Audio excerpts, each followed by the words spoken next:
मित्रों, पौराणिक काल में बहुत से महान लोग कठोर तपस्या करके दिव्य शक्तियों को ग्रहण कर लेते थे और यदि कोई उनके साथ छल कपट करता तो वो उसे श्राप दे देते। और एक ऐसा ही श्राप प्रभु राम की पत्नी माता सीता ने भी एक बार एक वैश्या को दिया था। अब मित्रों, आप पूछेंगे कि देवी जानकी ने आखिर ऐसा किया क्यों? तो ये जानने के लिए आज की इस वीडियो के अंत तक बने रहें और ऐसी सभी एक्सक्लूसिव वीडियोस देखने के लिए हमारे चैनल द डिवाइन टेल्स के मेंबर जरूर बने। ये बात है रामायण काल की, जब लंकापति रावण दशानन रावण पर जीत प्राप्त करके अपनी जन्मभूमि अयोध्या लौट आए थे और सुखपूर्वक अपना जीवन व्यतीत कर रहे थे। यूं ही समय बीतता गया और प्रभु अपना राज्य बड़ी ही कुशलता से संभाल रहे थे। फिर एक रात जब प्रभु अपनी पत्नी देवी जानकी के साथ गहरी निद्रा में सोए हुए थे, तभी वहाँ अचानक से पिंगला नामक एक वैश्या चोरी छिपे भीतर आ गए। वो उस समय पूरी तरह काम वासना से पीड़ित थी और उसने राम जी के चरण को स्पर्श किया, जिससे भगवान अपनी निद्रा से जाग गए और उन्होंने देखा कि वो स्त्री उनके चरण पकड़कर रो रही है। पिंगला रोते रोते श्री राम से बोली, हे प्रभु, आज मुझसे बहुत बड़ा पाप हो गया। उस वैश्या की बातें सुनकर प्रभु राम, जो कि एक अंतर्यामी है,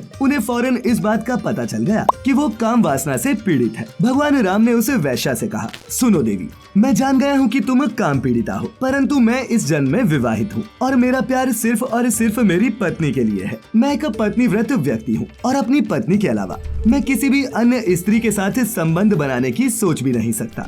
भगवान ने आगे कहा, मैं तुम्हें एक उपाय बताता हूँ, मेरी बात ध्यान से सुनो, तभी तुम इससे स्वतंत्र और शांत हो पाओगी। तो बता दूं कि जब मैं द्वापर युग में कृष्ण का अवतार लेकर ब्रज में आऊंगा, उस समय तुम उपजा नाम की कन्या के रूप में जन्म लेकर मेरी पूजा उपासना करना। तब तक तुम अपनी बाकी की उम्र कंस के राज्य मथुरा में ही गुजारना। इतना कहकर प्रभु राम ने द्वारपालों को कटु वचन बोले और पिंगला को बाहर जाने के लिए कहा और इसके बाद अपनी अर्धांगिनी देवी जानकी को जाकर पूरी बात बताई। संपूर्ण बात सुनने के बावजूद माता सीता को प्रभु राम पर भरोसा नहीं हुआ और वो गुस्से में आ गए। राम जी पर विश्वास न करते हुए उन्होंने कहा, स्वामी, आपने उस वैश्या के साथ भोग विलास तो कर लिया और अब उसके जाने के बाद आप मुझे बता रहे हैं आपने शादी के समय दिए गए वचन की मर्यादा को तोड़ दिया और उस समय ऋषियों के सामने हुए शुभ विवाह के मान को भंग कर दिया। अपनी पत्नी सीता जी के मुख से ऐसी बातें सुनकर प्रभु राम ने उनसे कहा, हे सीते, ऐसी कोई बात नहीं। तुम्हारे सिवा इस संसार की अन्य सभी स्त्रियां मेरे लिए माँ और बहन के समान है। तुम मेरे ऊपर बिना किसी कारण के संदेह कर रही हो और तुम्हारा संदेह बिल्कुल गलत है। मेरे और उस स्त्री के बीच ऐसा कुछ भी नहीं हुआ। हे सीते, तुम मेरी बात समझने की कोशिश करो। भगवान राम की इन बातों का भी देवी जानकी पर कोई असर नहीं पड़ा और उन्होंने एक बार फिर क्रोधित होकर कहा, मैं आज ही सरयू नदी में डूबने जा रही हूँ और मैं इस चेयर पर अब कभी नहीं सो पाऊंगी जहाँ एक पापिन वैश्या के अंगों का स्पर्श हो चुका है। आज तो मुझे आपसे भी चिढ़ हो रही है, जो एक वैश्या के रूप से आकर्षित हो गया। मैं तो इस दुनिया से हमेशा के लिए चली जाऊंगी, लेकिन आपने जो किया है उसका फल आपको भोगना होगा। और मेरी एक बात याद रखना कि जो भी राजा विलास में डूब जाता है उसका राज्य ज्यादा दिनों तक नहीं चल पाता। इसके बाद उन्होंने प्रभु राम को प्रणाम किया और अपने देह त्याग के लिए सरयू के निकट पहुंच गए।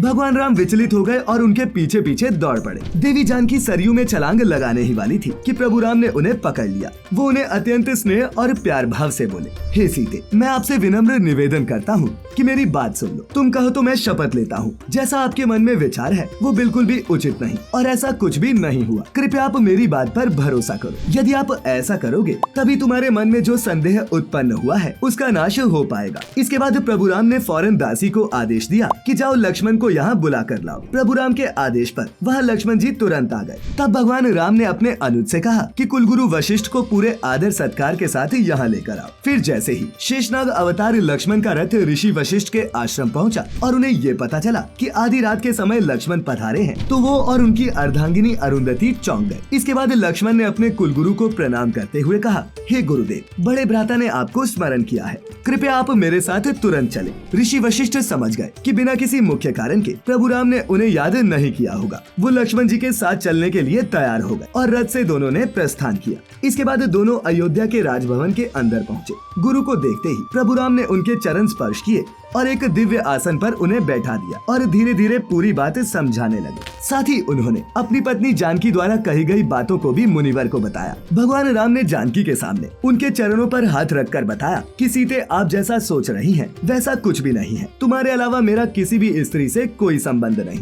फिर इतना सब हो जाने के बाद देवी सीता को भरोसा हो गया कि उनके पति ने कुछ भी गलत नहीं किया। फिर थोड़ी देर बाद उन्होंने उस पिंगला नामक वैश्या को बुलाकर उसे काफी खरी खोटी सुनाई और उसे बंधक बना लिया। दिया। साथ ही उन्होंने उसे श्राप दिया कि जब तुम मथुरा में जन्म लोगी तो तुम्हारे शरीर में कुबड़ निकला होगा। परंतु राम जी ने पिंगला को छुड़वा दिया और बोले कि जाओ तुम्हारा कल्याण हो। तो मित्रों कुछ इस तरह भगवान राम ने अपनी पत्नी देवी सीता का भरोसा जीता और इसके बाद वो सुखपूर्वक अपना जीवन व्यतीत करने लगे। तो मित्रों देखा आपने कि देवी सीता ने क्यों दिया था एक वैश्या को श्राप। आज की ये प्रस्तुति आपको कैसी लगी नीचे कमेंट करके जरूर बताएं और अगर अच्छी लगी हो तो इसे अपने मित्रों रिश्तेदारों के साथ भी साझा करें। ऐसी सभी धार्मिक और आध्यात्मिक कथाओं के लिए जुड़े रहें द डिवाइन टेल्स परिवार के साथ। तो जल्द ही फिर मिलेंगे, तब तक के लिए आपका बहुत बहुत शुक्रिया।